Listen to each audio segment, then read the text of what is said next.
G'day viewers, welcome back to the channel. This time, shrinking custom number plate frames. Stick around.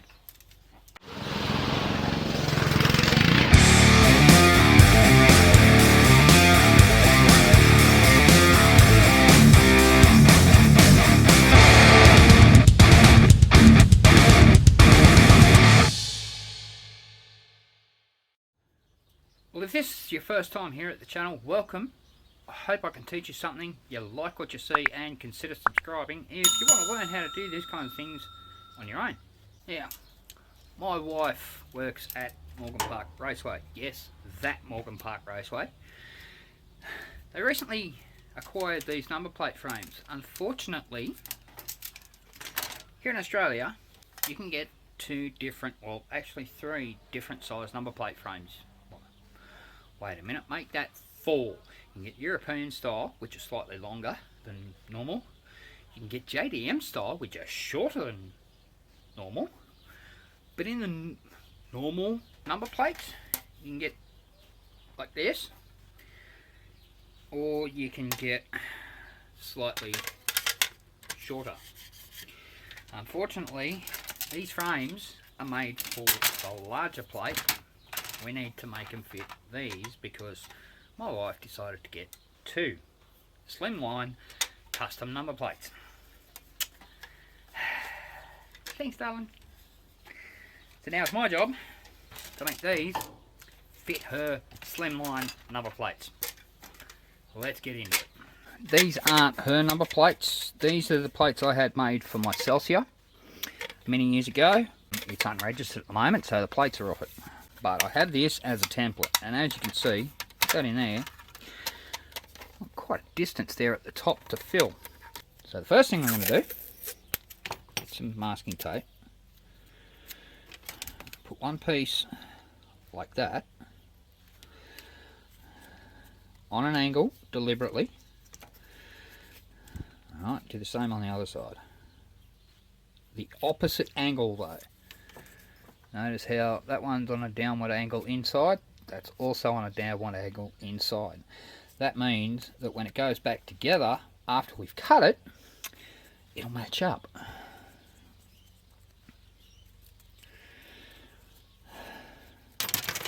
Do that on both.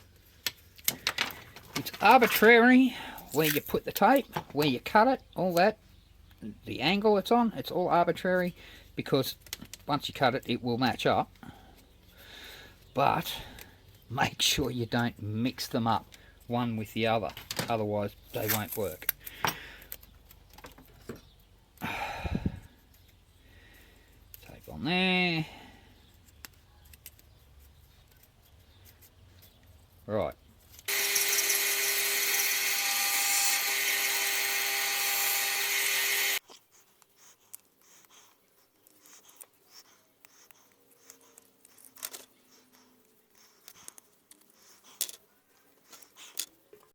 Alright, you probably noticed I didn't follow those lines exactly. I was a little bit off. It doesn't matter. It's just an arbitrary line. It's just a mark so you know, well, whereabouts and to cut. And I've now removed the rest of the tape. So now we're going to get our plate back. Pop that in there. And we're going to slide that down over there so that that's on there. And now, once you look at that, and now I'm going to tape these together so they stay in place.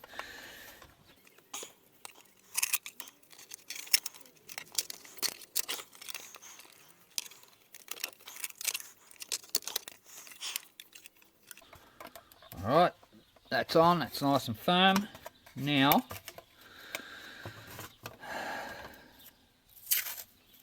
put another bit of tape, pushing this down. It won't go right down over it, but get it close.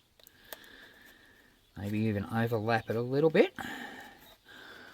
Alright. Same on the other side. Push it all together and down.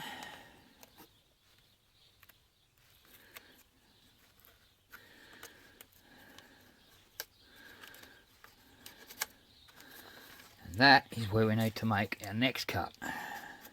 Now this cut does need to be, well, pretty damn close, because this is gonna be the join of the two pieces.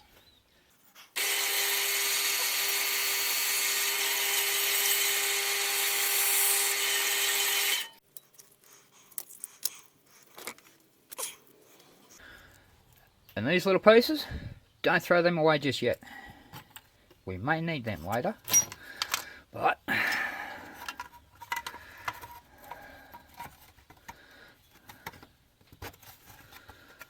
in there.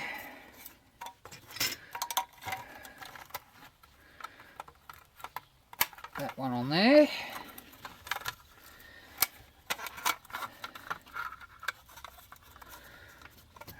There we go. The hard part's done. Now we need the time-consuming part. We need to join these together. So we know it fits, so that's all good. We can get rid of that for now. I'm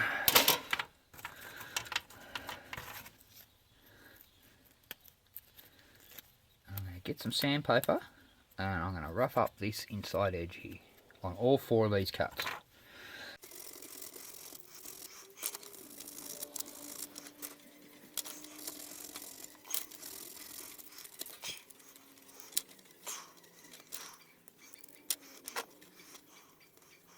At this point, grab out your soldering iron.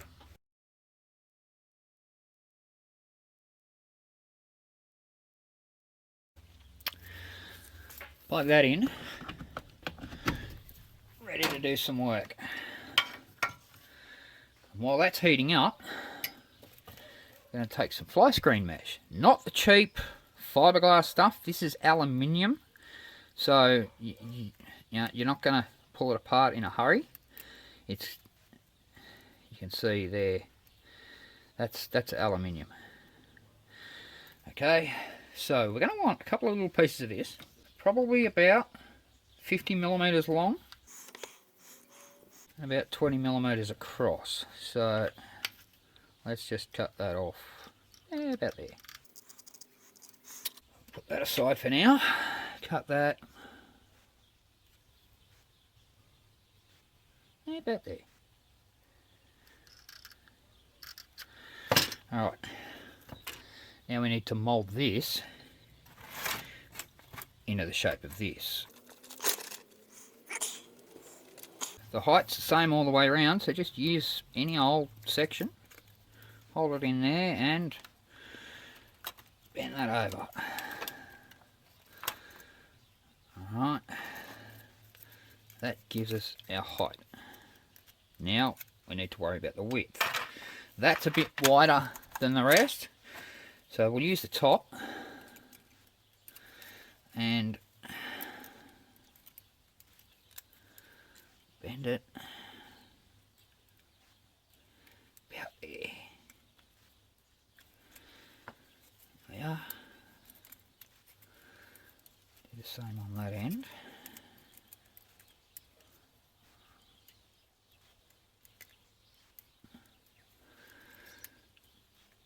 I'm just pushing this down with my thumbnail, so it's putting a little step in it.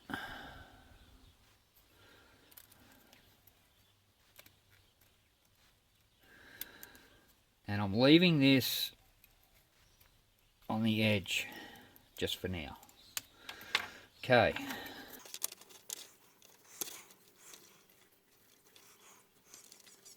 That goes about there. Now we need to wait till my soldering iron warms up. In the meantime, you're going to need these. So, we're just going to cut this up into a few little strips.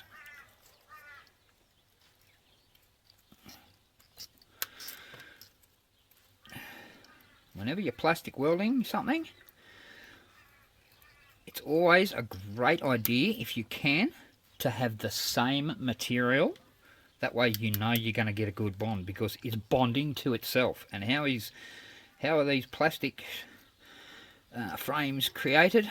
Well, they're molded, which means the plastic's molten, and then it goes into a frame, and then it cools. Or goes into a cast, sorry, and then it cools. So once this is molten, it's going to bond to itself. And you know what I'm going to do?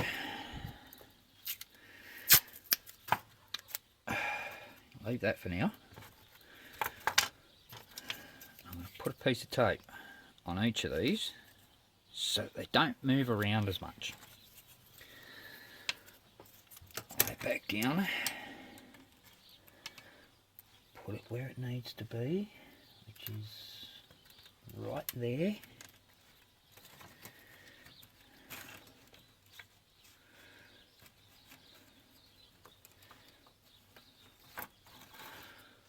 And do the same on the other end.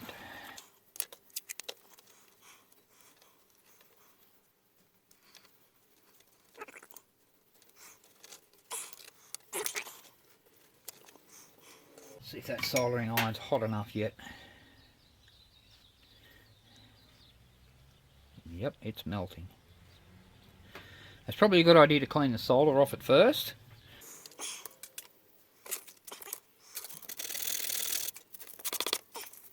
Now, take your iron. Start in the middle, it's a good place to start. And just melt that in. Just a little bit.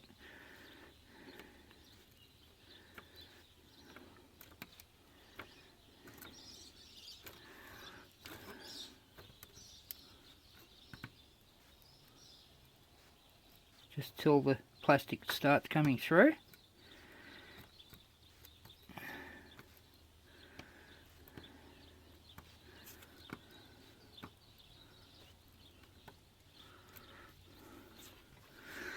Then we're going to add a little bit of plastic, just so we're not going crazy on the original plastic. But you do need to get that gauze in there if you want a good fitment.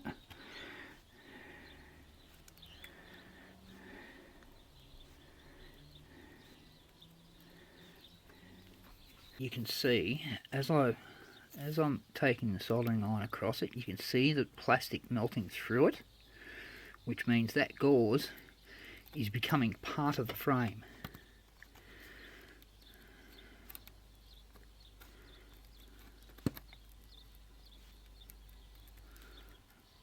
Basically just go along, do that,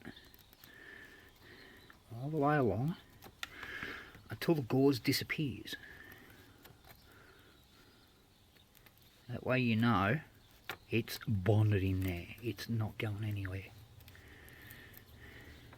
Now I'm going to come along and do the same thing along that outside edge.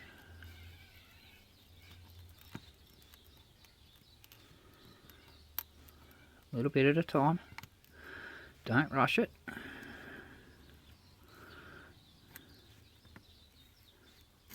Make sure you get right in that corner.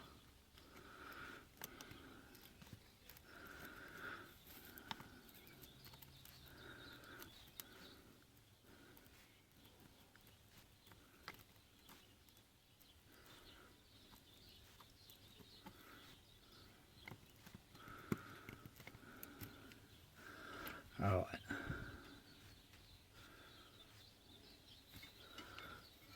Now I'm just going to sit that aside for a bit and let that cool. And then we'll see what it's done.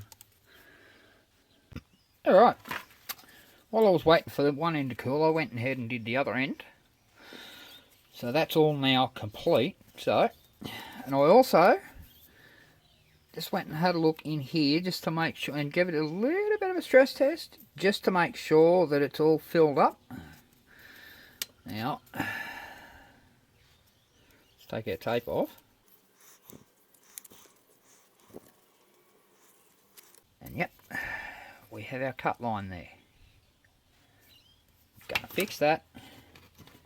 Bring back the soldering iron. And this time we're just going to add in a bit of plastic, and we're just going to lightly melt that in.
Now I should mention, this step is strictly cosmetic. I'll go ahead and do that one off camera, and we'll come back and we'll clean that up. Okay, now that that's sufficiently cool, we're going to take our paper, sandpaper from earlier when we first started, and just lightly, and very small area, you don't want to go the whole thing, basically we're just going to scuff it down until it's all level.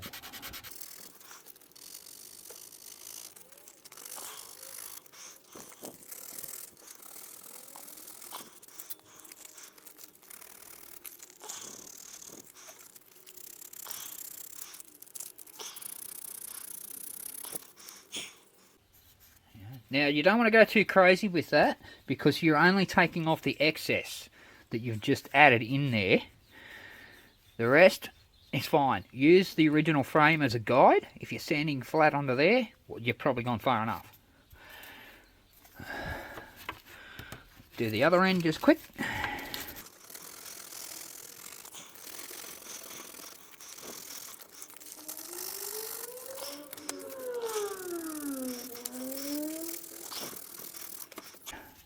That's as far as I'm going.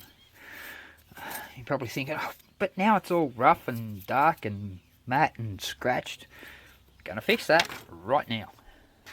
Alright, now that we've finished basically getting it down all level, you can use a bit of 400 to get rid of, or to attempt to get rid of all these deep scratches that the 80 left behind. So again, try to keep it as small as possible, and just go across until it's kind of smooth. You can see just there, it's just slightly changing. You probably can't. It's just slightly changing colour as I'm sanding it. But just keep it small. Go over it. Basically until you've got most of those big deep scratches gone.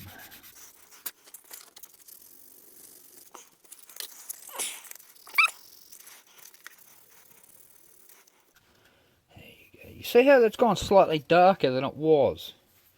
It's still very greyish, but it's a darker grey. Alright, knock off this end.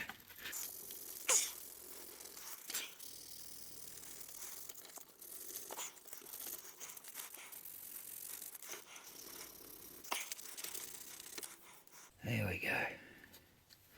That's all kind of nice and uniform now. Now,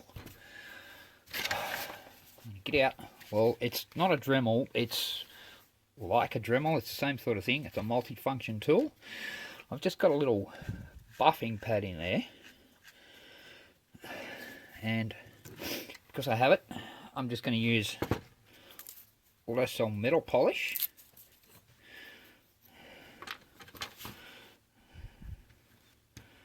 Just put a little bit on there. Now you want to make sure you don't have to use this. You can use anything that's basically, you just need a lubricant. You don't want to be buffing this dry. It'll just burn it. So I just spread that on there. And even just doing that, you can see it's coming up a little bit, but low speed.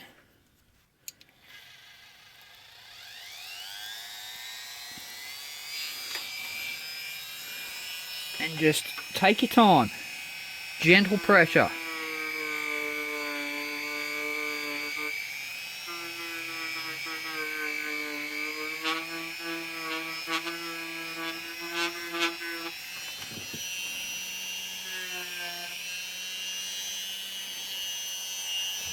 Work that back down this way.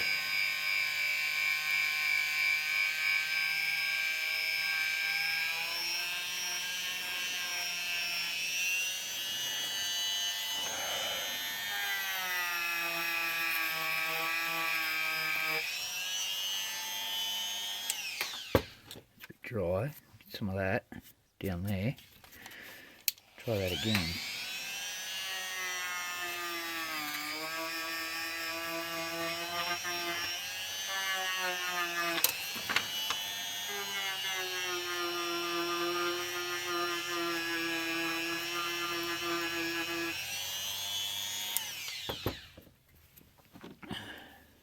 Grab the dirtiest rag I can find.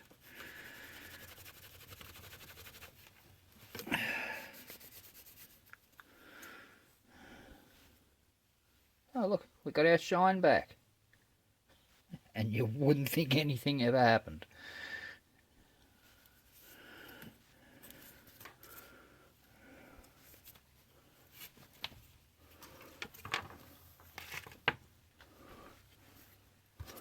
I'm just going to work that a little bit more, just to get a little bit more shine out of it, but it's pretty much done. Well, there we go. Just a quick one for a change. Thanks everyone for watching. Hope you learned something. Hope you like what you saw. If you did, hit that like button down below. While you're down there, hit that subscribe button, the notification bell, so you know when the next one's coming. And oh, by the way, go ahead and hit that share on one of those social media things. Go ahead, do that. And I'll see you on the next one.